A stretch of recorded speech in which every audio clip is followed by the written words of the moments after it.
don't fall within that debate? Why? Why?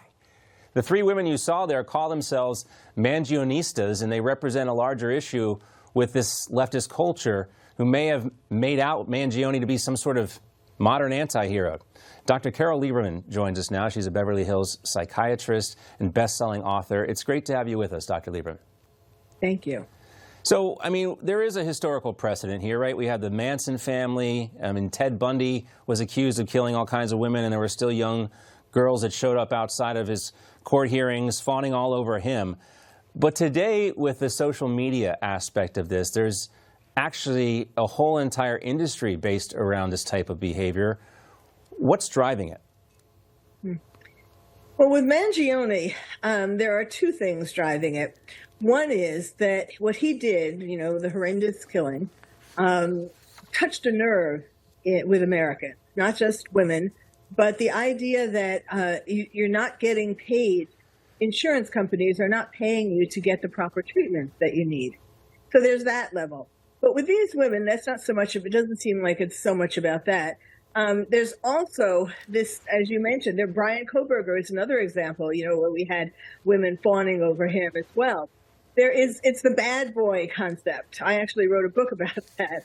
That how women are attracted to bad boys, and the people, the guys, boys who are in jail, particularly the killers, are especially attractive. They want some attention from him.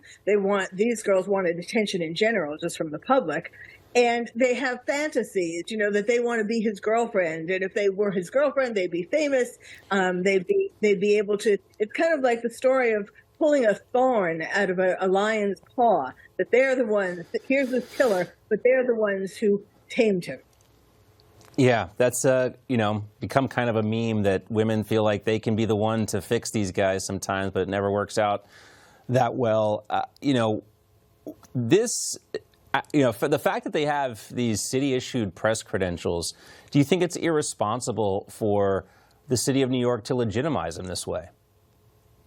Yes, you know, it is getting to be, you have to set the bar somewhere as far as who is a real journalist. And obviously these women who were talking, you know, saying what they were saying and so on, were clearly not real journalists. I mean, anybody who has a website now is considered a journalist. There was actually supposed to be some kind of a limit. You had to have a certain number of viewers or people who subscribed to you or whatever. And apparently these women didn't really meet that, but they somehow got the press passes anyway.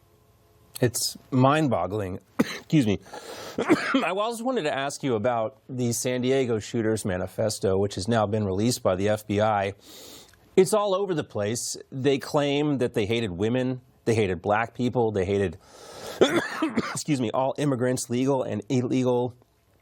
But yet they attacked this mosque. What do you make of this? Well, one of the interesting things is that, yes, they hated everybody. But one of the interesting things is, depending upon which news outlet is talking about this case, you get widely divergent views of it. You know, on the one hand, it's, for some people, some outlets, it's Islamophobia. For other outlets, it's actually, you know, this mosque it has a history. Some outlets talk about the fact that this outlet has a history. Two of the 9/11 terrorists were members of this mosque. The imam has gotten an award from CARE, which is associated with Hamas. I mean, this mosque itself, you know, hates Jews and adopted Nazi beliefs and so on. So it's kind of interesting. And then the shooters, they hit everyone. They believe in this phenomenon called accelerationism. And that is where basically you want to destroy the world. You don't agree with how things are. And so you want to destroy it using all kinds of ways of doing that, including violence. And yes, you know, they hate it. It's not just Islamophobia. Yes, they hated Islamists, but they hated Jews, they hated women, there was incel culture involved in this. One of them at least talked about being rejected by a woman.